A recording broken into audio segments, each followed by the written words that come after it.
Bismillahirrahmanirrahim. Assalamu alaikum. Hello everyone. I am Dr. Tayyaba and I warmly welcome you all to my YouTube channel. आज से हम शुरू करने जा रहे हैं एक बहुत ही इम्पॉर्टेंट और बहुत ही interesting master class series human anatomy master class.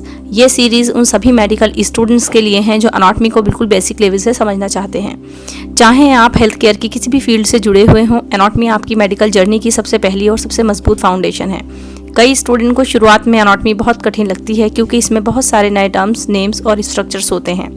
लेकिन मेरा उद्देश्य यही रहेगा कि हम अनाटमी को सिर्फ याद ना करें बल्कि उसे समझें, विजुलाइज करें और क्लिनिकल पॉइंट ऑफ व्यू से सीखें। तो चलिए आज के पहले एपिसोड की शुरुआत करते हैं। तो सबसे पहले हम समझेंगे कि आखिर अनाटमी है क्या, क्योंकि किसी भी सब्जेक्ट को सीखने से पहले ये जानना ज़रूरी है कि वह सब्जेक्ट हमें क्या सिखाता है और मेडिकल फील्ड में उसका क्या रोल है।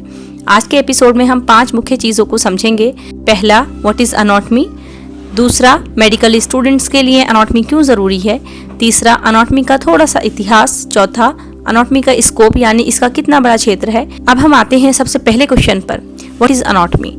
अनाटमी मेडिकल साइंस की वो ब्रांच है जिसमें हम ह्यूमन बॉडी की स्ट्रक्चर का अध्ययन करते हैं। सरल भाषा में कहें तो हम शरीर के अंदर मौजूद अलग अलग अंगों की बनावट, उनकी स्थिति, उनके आपसी संबंध और उनकी संरचना को अनाटमी में पढ़ते हैं। अनाटमी वर्ड ग्रीक लैंग्वेज से लिया गया है जिसका अर्थ होता है अपार्ट या अलग करना, और टॉम जिसका अर्थ होता है कटिंग या काटना। पुराने वक्त में बॉडी की स्ट्रक्चर को समझने के लिए डाइसेक्शन किया जाता था, इसलिए इसका नाम अनाटमी पड़ा। लेकिन आज अनाटमी सिर्फ डाइसेक्शन तक सीमित नहीं है। आज हम अनाटमी को आधुनिक तकनीकों जैसे imaging, 3D models, CT scan, MRI के माध्यम से भी समझते हैं। Anatomy is the branch of science that deals with the study of structure of living organism. जीवित शरीर की संरचना का अध्ययन अनाटमी कहलाता है। एक बात ध्यान रखने वाली है, अनाटमी हमें बताती है कोई अंग कहाँ स्थित है, उसका आकार कैसा है, उसकी बनावट कैसी है, वो दूसरे अंगों से कैसे जुड़ा हुआ है। एग्जाम्पल के लिए अगर हम हार्ट पढ़ते हैं तो अनाटमी में हम जानेंगे हार्ट कहाँ स्थित है, उसके कितने चैम्बर्स हैं, वॉल्व्स कहाँ हैं, ब्लड वेसल्स कैसे जुड़ी हैं।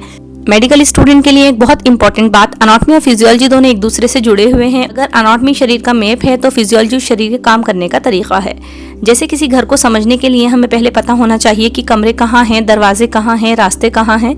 उसी तरह शरीर कैसे काम करता है ये समझने के लिए पहले शरीर की स्ट्रक्चर समझना जरूरी है। इसलिए कहा जाता है structure decides function. Dear learners, आज का पहला गोल्डन कॉन्सेप्ट याद रखिए, डिजीज को समझने से पहले बॉडी को समझना बहुत जरूरी है। एक अच्छा हेल्थ केयर प्रोफेशनल बनने के लिए केवल डिजीज का नाम जानना काफी नहीं है, आपको ये समझना होगा कि नॉर्मल बॉडी कैसी होती है, कौन सा ऑर्गन कहाँ होता है, उसकी सही स्ट्रक्चर क्या होती है, तभी आप डिजीज में होने वाले चेंजेस को समझ पाएंगे।